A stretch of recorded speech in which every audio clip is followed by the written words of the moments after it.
தெனாலிராமனின் புத்திசாலித்தனம் by director JV. ஒரு சமயம் தெனாலிராமனுக்கு உடல்நலம் மிகவும் மோசமானது. படுக்கையில் சோர்வாக கிடந்தான். வைத்தியர் வந்து பார்த்தார். சிகிச்சை செலவு அதிகமாகும் என்று கூறி சென்றார். வைத்திய செலவுக்கு ராமனிடம் பணம் இல்லை. வட்டிக்கு பணம் கொடுக்கும் சேதுவை அணுகினான். சேது, பணத்தை எப்போது திருப்பித் தருவாய் என்று கேட்டான். ராமனிடம் ஒரு உயர் ஜாதி அரேபிய குதிரை இருந்தது. உடல் நலம் தேறியதும் விற்று தருவேன் என்றான். அவன் சொன்னதை நம்பி சேது பணம் கொடுத்தான்.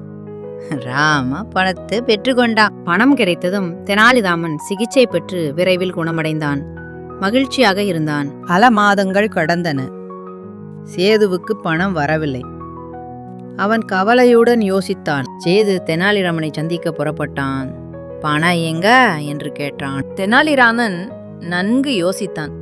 அநியாய வட்டி வாங்கும் சேதுவுக்கு பாடம் கற்பிக்க விரும்பினான். சரி, குதிரை விற்று பணம் தருகிறேன், என்னுடன் நீயும் வா என்று அழைத்தான். இருவரும் பக்கத்து ஓர் சந்தைக்கு புறப்பட்டனர். குதிரையையும் ஒரு பூனையையும் அழைத்துச் சென்றான்.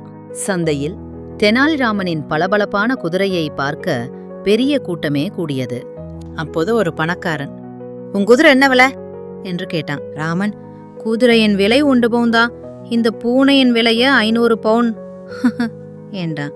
ஆனா எங்க பூனையும் சேர்த்து வாங்கினாலாம் குதிரை கொடுப்பேன் என்றான். பணக்காரனுக்கு வினோதமாக இருந்தாலும் ஆவலில் 501 பவுன் கொடுத்து 2ஐயும் வாங்கினான்.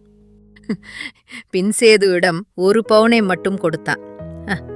சேது கோபமாக வாங்க மறுத்துவிட்டான். குதிரை விட்டு தான் தருவேன் என்றேன், அதன்படியே 1 பவுனுக்கு விற்று உமக்கே கொடுத்தேன் என்றான் ராம். 100 பவுன் வேண்டுமென்றான்.